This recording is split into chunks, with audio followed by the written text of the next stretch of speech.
मेरा सभी पृथ्वी लोक वासियों को राधे राधे।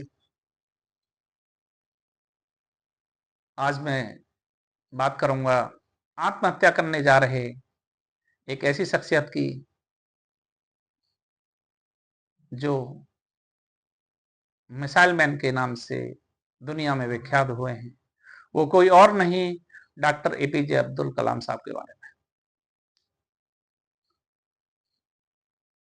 ऋषिकेश के तट पर शिवानंद आश्रम के पास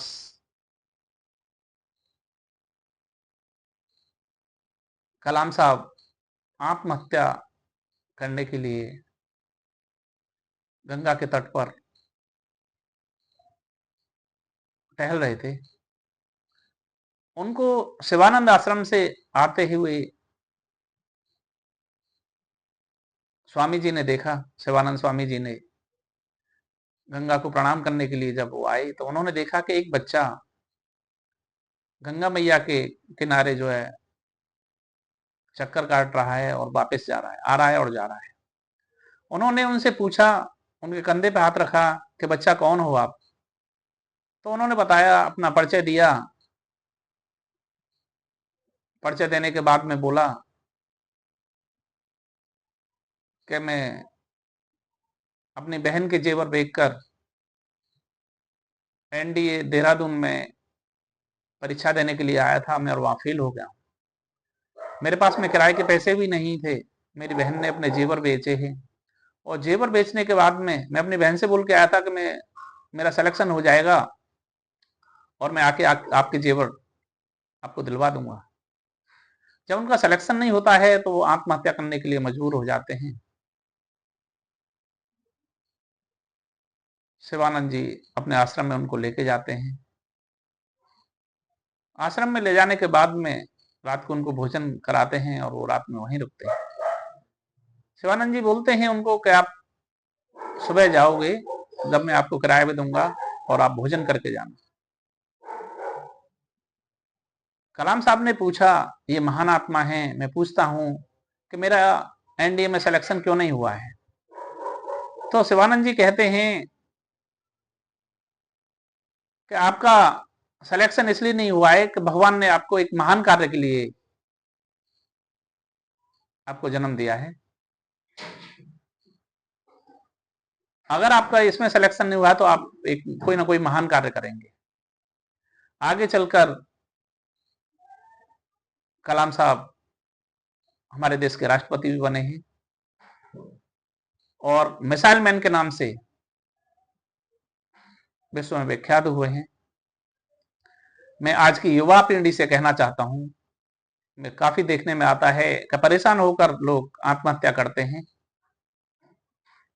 मैं सभी पृथ्वी लोक वासियों से अनुरोध करता हूं, आत्महत्या करना कोई रास्ता नहीं है।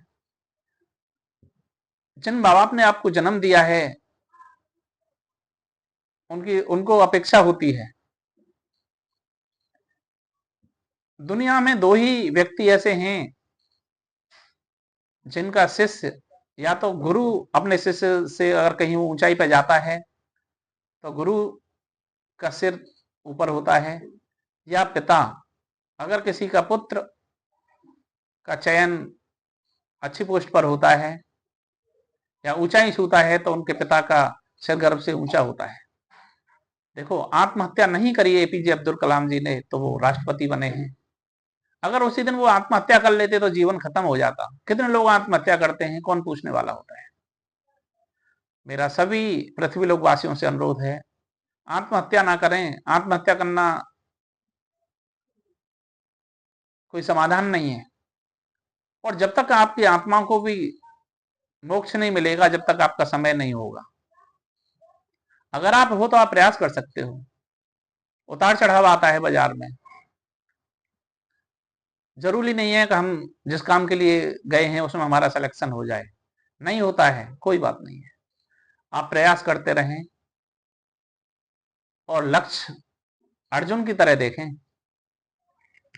जब गुरु द्रोण ने अर्जुन से पूछा कि अर्जुन आपको क्या दिखाई दे रहा है, तो उन्होंने बोला कि मेरे को गुरुदेव, मेरे को चिड़िया की आंख दिखाई दे रही है। औरों से भी पूछा तो किसी ने वृक्ष बताया, वृक्ष दिखाई दे रहा है, किसी ने बोला मेरे को चिड़िया दिखाई दे रही है।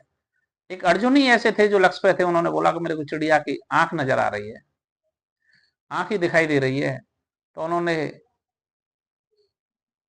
लक्ष्य आंख पर ही किया और वो सफल हुए।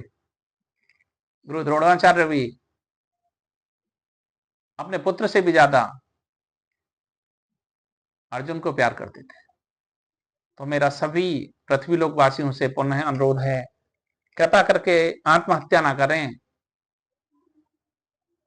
जहां भी जरूरत हो मेहनत करें, समय परिवर्तनशील होता है, आज नहीं तो कल आपको जरूर सफलता मिलेगी।